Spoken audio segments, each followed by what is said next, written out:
Welcome to the Karate Explained podcast, where we break down traditional karate concepts, terminology, and techniques for the modern practitioner.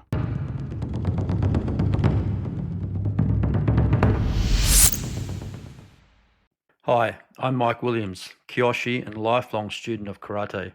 In this episode of Karate Bites, we're diving into a topic that stirs up more debate in the karate world than you might expect, the term OS. But rather than a debate, I want to share a personal story.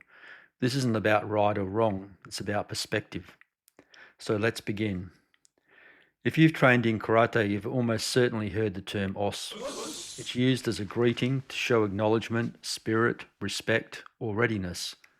But where does it actually come from? Most sources trace the origin of OS to military training in early 20th century Japan. It's often described as a contraction of two words, OS meaning to push and shinobu meaning to endure or to persevere. Together, the idea is about pushing through hardship with patience and resolve. That ethos fitted well in tough training environments like naval academies and later full contact styles like Kyokushin, where perseverance was central.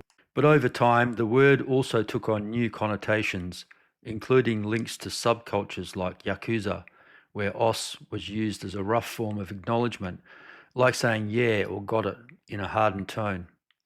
This dual nature between spirit and subculture is one reason the term os can be polarizing. For some, it represents respect and intensity. For others, it feels out of place in traditional Budo settings that emphasize humility and formality. In some traditional circles, this raised concerns about appropriateness, especially when the term started being used in formal, respectful settings where hei might have been more suitable. There are plenty of articles out there exploring the origins of the meaning of os. Some go deep into theory, others are strong on opinion. I've just touched briefly on the background here, but I'm not going to retrace every angle. You can explore those for yourself if you're curious. What I want to focus on now is something more personal, how I first encountered the term, how my understanding changed, and why that shift matters in the karate I practice and teach. I began my karate journey in 1982. Back then, I trained in Hayashiha Shito-Ryu under a chief instructor who had a strong Kyokushin background. As a result, the word os was everywhere. We used it for everything, greeting the sensei, acknowledging instructions, answering questions, thanking each other after partner drills. It became second nature. To me, os was a sound of energy, a way to show respect and spirit. At the time, I didn't question it. I assumed it was part of karate's formal vocabulary, just like hei or sensei. And like many beginners, I used it with pride, thinking it was part of a showing of respect and spirit. Fast forward to 2003 when I travelled to Japan. I had the privilege of a private meeting with Mabuni Kenzo Soke, the son of Shito-Ryu founder Mabuni Kenwa. It has to be one of the most memorable experiences in my karate journey so far. This meeting took place at his family home in Osaka, which, as I later learned, was also the original home of Mabuni Kenwa after he moved from Okinawa.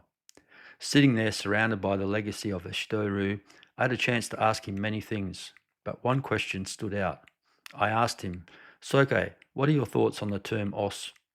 He looked at me with calm seriousness and simply said, os is Yakuza no kotoba, the language of gangsters.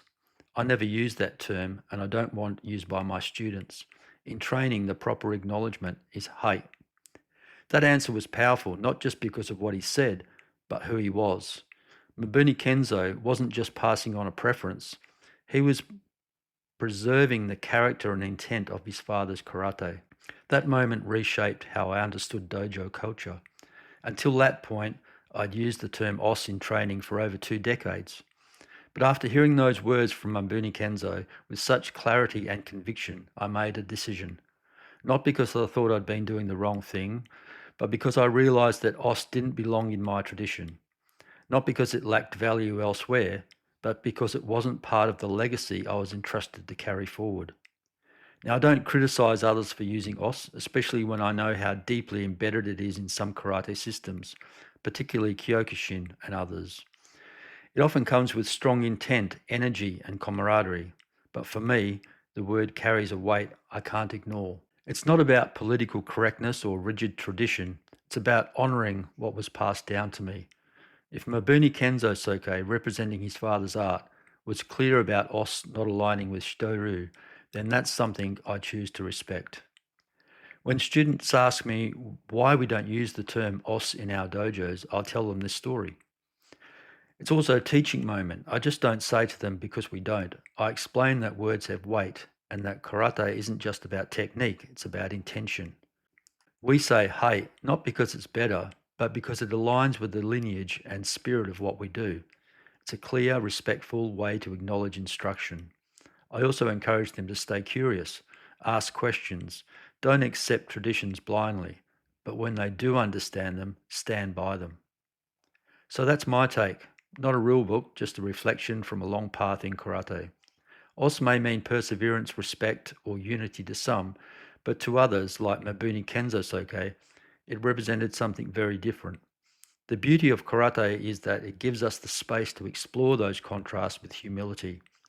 It's worth noting that outside the dojo, OS is also informally used in sports or among young people in Japan, often with no negative intent. But within traditional karate, especially Okinawan-rooted systems, it carries a very different connotation. If you're interested in reading more about that trip to Japan and my time with Mabuni Kenzo Soke, I've shared a link to the article I wrote for Blitz magazine in the show notes. Thanks for listening. If this story resonated with you, or if you've had your own experience with this topic, I'd love to hear from you. Until next time, train hard, stay thoughtful, and always remember, you're forever a student.